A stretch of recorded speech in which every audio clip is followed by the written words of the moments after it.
y a aussi le collectif Ozar. Là, c'est à toi de présenter maintenant. Oui. Alors, le collectif Ozar, ah oui, en plus, j'ai failli zapper. Le collectif Ozar, c'est mon collectif. C'est mon organisation.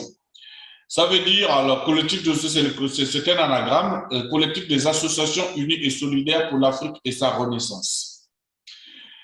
Et Super. aussi, c'est Ozar Osiris. Voilà. Bien sûr. Parce que Le on jeu de sait. mots est intéressant. Et c'est une femme qui, qui tient la palette de Narmer, si vous avez reconnu. Il y a beaucoup de symbolisme là-dessus. Il y a l'Afrique à Sur l'endroit, le logo, là. sur le Tu es en train de logo. décrire le logo. Oui, je suis Ouais. en train de décrire le logo. Ah, désolé si ça prend du temps. Bah, maintenant, c'est toute la soirée, on passe ensemble, on y va. Donc, Ben, c'est le réveillon, le frère. c'est ça même. Donc, la dame qui est debout, qui lève le poing en l'air, elle tient la palette de Narmer, en fait. C'est la palette. Pour ceux qui ont l'œil, ils auront reconnu la palette de Narmer. Bien sûr, oui, oui. La forme de la palette Narmer. Exactement. Avec l'Afrique à l'endroit. Voilà. Voilà. Et puis tout le Ben, peuple je constate derrière. que, Oui. voilà, je constate que elle est habillée en style hip-hop. C'est fait exprès. C'est parce que justement, Exactement. pour adapter à notre génération. OK? Exactement. Parce que, C'est ça. Oui, vas-y. parce que non, je veux te dire que finalement, Carlos, ce que nous sommes en train de faire, c'est du hip-hop, dans le sens que on est en train de faire la renaissance, de reconstituer notre patrimoine culturel à partir des bribes, des morceaux que nous avons Tout à fait. à présent, qui nous restent, quoi, des, des, des, des miettes, quoi, qui sont des vestiges, je veux Tout dire, à fait. Tout à fait. qui nous restent. Tout à fait. C'est quasiment ça, le hip-hop. C'est l'esprit hip-hop, Mhm. quoi. Mhm. On est en train de sampler tous les vestiges, tous les petits Sampler, c'est même ça le morceaux. mot. Exactement. Voilà, on est en train de sampler la Renaissance. Eh bien, tu sais, c'est la réflexion qui nous a motivés à créer ce collectif. On s'est dit, le mythe d'Osiris, c'est que Seth est arrivé comme un malicieux qu'il est, hein? Le rouquin, machin, bègue, bref, et il a piégé Osiris et il l'a découpé en plusieurs morceaux. Tu sais quoi? Moi, Oui, j'ai dit, je traduis ça en disant, c'est a fait le premier coup d'État de l'histoire de l'humanité. tout à fait. Tout à fait. Tout à fait. Exactement. C'est d'ailleurs comme ça qu'il a été jugé, parce qu'il y a eu un Voilà, tribunal de Dieu qui l'a jugé. Donc, bref, voilà. donc, lui et ses alliés ont piégé Osiris en présentant un cercueil, on va donner un cadeau. Parce qu'en Égypte antique, donner un cercueil à quelqu'un, c'était pas morbide, hein. C'était un cadeau. Parce qu'en Égypte antique, on passait son temps à préparer l'après-vie sur Terre. Il y en a qui construisent leur tombe. Il y en a qui machin. Donc, préparer tout ce qui est, entre guillemets, mortuaire, c'était pas mal vu en Égypte antique, hein. C'était même très, très bien. Donc, on t'offre, on veut t'offrir un cercueil, mais c'est un cadeau extraordinaire, en fait. Voilà. Bien sûr. La Donc, demeure de l'au-delà. elle a demeuré, voilà, c'est ça. Et donc, ils ont fait semblant de lui offrir un cercueil. Enfin, Osiris, il y avait plusieurs personnes, c'était un banquet, je crois. Et ils ont dit, bon, allez, la personne qui va, en tout cas, si le cercueil là convient à la taille d'une personne, lui donne un cadeau. Donc, tout le monde a essayé quoi, de rentrer dedans. Tac, tac, ça n'a pas marché. Et quand Osiris est rentré dedans, ça a marché. Donc, c'était vraiment à la taille de l'homme. Bon, Osiris, en fait, le cercueil, il est pour toi. C'était un cadeau. Sauf que, en fait, tout de suite, quand ils l'ont offert à Osiris, ils ont fermé le cercueil, en fait, avec lui dedans. Ils l'ont fermé, ils ont cloué tout ça, boum. En fait, ils l'ont tué, quoi. En fait, ils l'ont tué, quoi. Et ils l'ont découpé en plusieurs morceaux. Et ils ont jeté les morceaux à gauche, à droite, etc., etc. C'est quand la veuve d'Osiris, donc Isis, aidée de ses sœurs, Nephthys, etc., s'est mise à chercher où est mon mari. On a découpé mon mari, je vais aller prendre les différents morceaux. Elle a cherché tous les morceaux. Elle a pris tous les morceaux, sauf un. Elle a trouvé tous les morceaux, sauf un morceau qu'elle n'a pas trouvé. C'est l'entrejambe.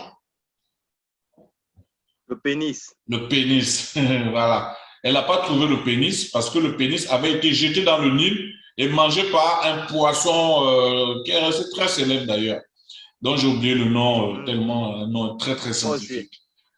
Et, mais quand même, elle a réussi à reconstituer les différents morceaux du corps aidés par Ampou, qui est la divinité justement de l'embaumement et tout, Anubis en fait, Ampou. Voilà, donc ils ont reconstitué tous les morceaux et avec l'aide de Djéouti, ils ont reconstruit le morceau manquant. OK? Et c'est en reconstituant tout ça là que Osiris a ressuscité en fait. C'est la première résurrection de l'histoire, avant Jésus, hein, si jamais il a été réel. Voilà. Donc, d'où le rituel de l'embaumement, il vient de là en fait.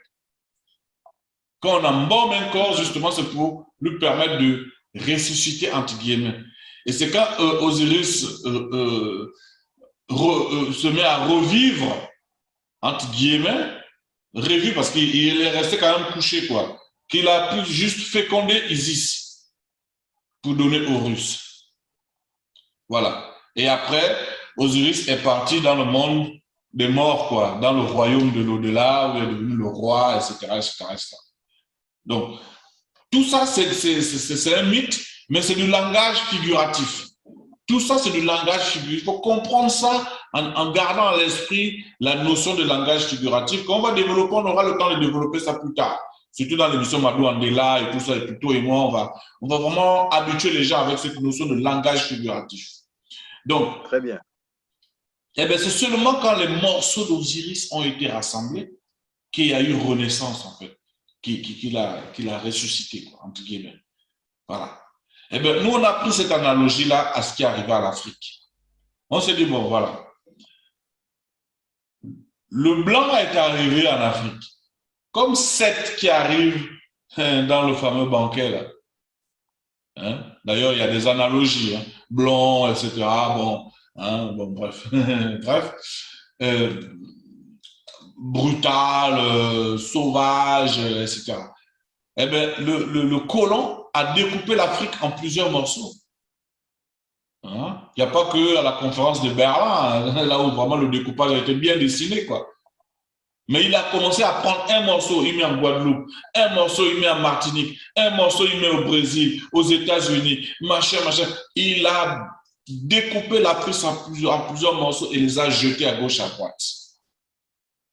Comme Seth a découpé Osiris en plusieurs morceaux, les a jetés à gauche, à droite. Donc, c'est quand Isis, d'où l'importance de la femme dans la Renaissance africaine, c'est quand Isis va chercher les morceaux. Donc, la femme dans la Renaissance africaine, elle est très importante. D'où le fait qu'on a mis la femme qui est sur notre logo. OK? Donc, quand la femme a décidé de se mettre en ordre de marche, eh bien, tout le monde suit. Donc, tous les gens qui sont derrière, hommes, femmes, le peuple doit suivre. Et quand le peuple suit, c'est pour reconstituer tous les morceaux d'Osiris que le démon. Bon, Seth, c'est pas le démon, non. Ça, c'est la conception occidentale, on l'appelle Satan. Non. En tout cas, que le Néther, Seth, le mauvais Néther, Seth, enfin, mauvais, des fois il est bon, des fois il est mauvais, mais en tout cas, bref, un peu complexe.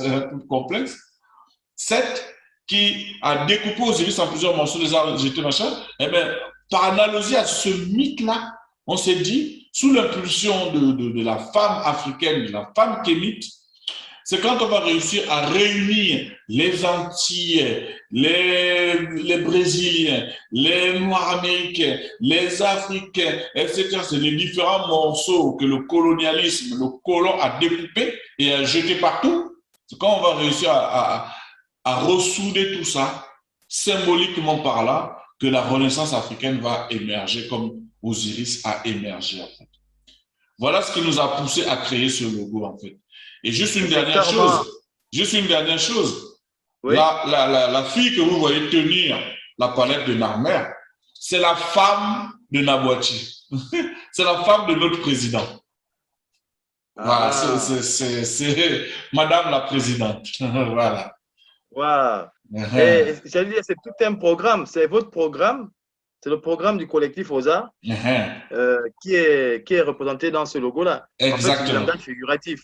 Exactement. Une fois de plus, c'est du langage figuratif. Exactement. Voilà.